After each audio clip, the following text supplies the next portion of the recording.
ഏറെ കോളിളക്കം സൃഷ്ടിച്ചതാണ് മൈസൂരുവിലെ പാരമ്പര്യ വൈദ്യൻ ഷാബാസ് ഷെരീഫിനെ കൊലപ്പെടുത്തിയ കേസ്. മൃതദേഹമോ മൃതദേഹാവശിഷ്ടങ്ങളോ ലഭിക്കാതിരുന്ന കേസിൽ ശാസ്ത്രീയ തെളിവുകളുടെ അടിസ്ഥാനത്തിലാണ് പോലീസ് അന്വേഷണം നടത്തിയത്. കൊലപാതകം നടന്ന് 4.5 വർഷത്തിന് ശേഷം കേസിൽ കോടതി വിധി പറഞ്ഞിരിക്കുന്നു. 13 പ്രതികളുണ്ടായിരുന്ന കേസിൽ 3 പേർ കുറ്റക്കാരെന്നാണ് കോടതിയുടെ കണ്ടെത്തൽ. മുഖ്യപ്രതി ഷൈബിൻ അഷ്റഫ്, 2ാം പ്രതി ഷിഹാബുദ്ദീൻ, 6ാം പ്രതി നിഷാദ് എന്നിവരെയാണ് മഞ്ചേരി അഡീഷണൽ ജില്ലാ സെഷൻസ് കോടതി കുറ്റക്കാരെന്ന് വിധിച്ചത്. കേസിൽ 9 പേരെ വെറുതെ വിട്ടു. ശനിയാഴ്ചയാണ് ശിക്ഷാവിധി.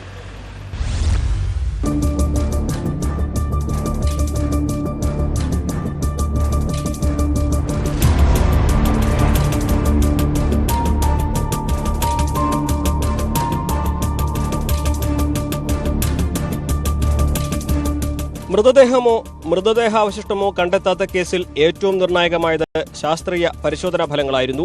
പാരമ്പര്യ വൈദ്യൻ ഷാബാസ് ഷെരീഫിന്റെ തലമുടിയുടെ മൈറ്റോകോൺട്രിയൽ DNA ഫലവും കേസിൽ മാപ്പുസാക്ഷിയായ നൌഷാദ് നൽകിയ ദൃശ്യങ്ങളും പ്രധാനപ്പെട്ടതായിരുന്നു. മനഃപൂർവ്വമല്ലാത്ത നരഹത്യ, ഗൂഢാലോചന, തെളിവ് നശിപ്പിക്കൽ എന്നീ കുറ്റങ്ങൾ തെളിയിക്കപ്പെട്ടതായി കോടതി പറഞ്ഞു. മൃതദേഹമോ മൃതദേഹാവശിഷ്ടങ്ങളോ ഇല്ലെങ്കിലും ഒരാൾ കൊല്ലപ്പെട്ടുവെന്ന് തെളിയിക്കാൻ സാധിച്ചത് അത്യപൂർവമാണെന്ന് പ്രോസിക്യൂട്ടർ.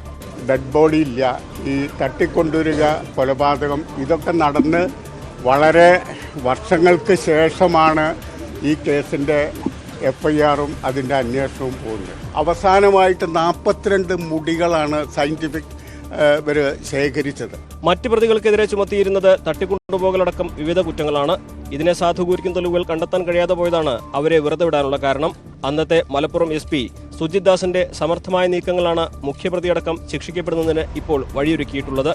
ഈ വ്യക്തിക്ക് ഈ രീതിയിലുള്ള ധാരണ ആദ്യം സംഭവിച്ചിട്ടുണ്ട് എന്ന് കോടതി മനസ്സിലാക്കിയിട്ടുണ്ട്. കേരളത്തിന്റെ ചരിത്രം എടുത്താലും ഇന്ത്യയുടെ ചരിത്രം തന്നെ എടുത്താലും വളരെ റയറായിട്ടാണ് ഇങ്ങനെയുള്ളൊരു കൺവിക്ഷൻ വരുന്നത്.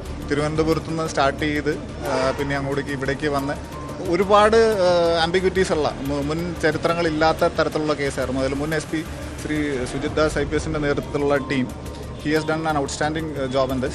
2019 ഓഗസ്റ്റിലാണ് മൂലക്കുരു ഒറ്റമൂലി മരുന്നിന്റെ രഹസ്യമറിയുവാനായി ഷൈബിൻ അഷ്റഫിന്റെ സംഘം ഷാബാസ് ഷെരീഫിനെ മൈസൂരിൽ നിന്ന് തട്ടിക്കൊണ്ടുവന്നത്.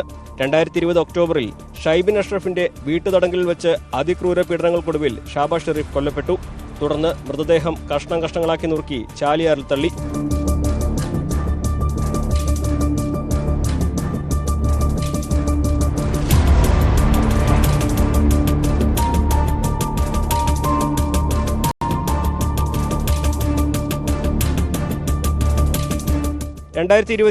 ഏപ്രിൽ അവസാനം കേസിലെ പ്രതികളിലൊരാളായ നൌഷാദ് തിരുവനന്തപുരത്ത് നടത്തിയ ആത്മഹത്യാ ശ്രമവും തുടർന്ന് നടത്തിയ വെളിപ്പെടുത്തലുമാണ് ഈ കൊലപാതകം പുറത്തുവരാൻ വഴിയൊരുക്കിയത്. കേസിലെ 7ാം പ്രതിയായ നൌഷാദിനെ പിന്നീട് കോടതി മാപ്പുസാക്ഷിയാക്കി. 2022 മെയ് മാസത്തിൽ അറസ്റ്റിലായ പ്രതികൾ കസ്റ്റഡിയിലിരിക്കെയാണ് വിചാരണയും പൂർത്തിയായിട്ടുള്ളത്. ഷൈബിൻ അഷ്റഫും സംഘവും വിദേശത്ത് നടത്തിയ 2 കൊലപാതക കേസുകളും അന്വേഷിച്ച് CBI ഇതിനോടകം കുറ്റപത്രം സമർപ്പിച്ചിട്ടുണ്ട്.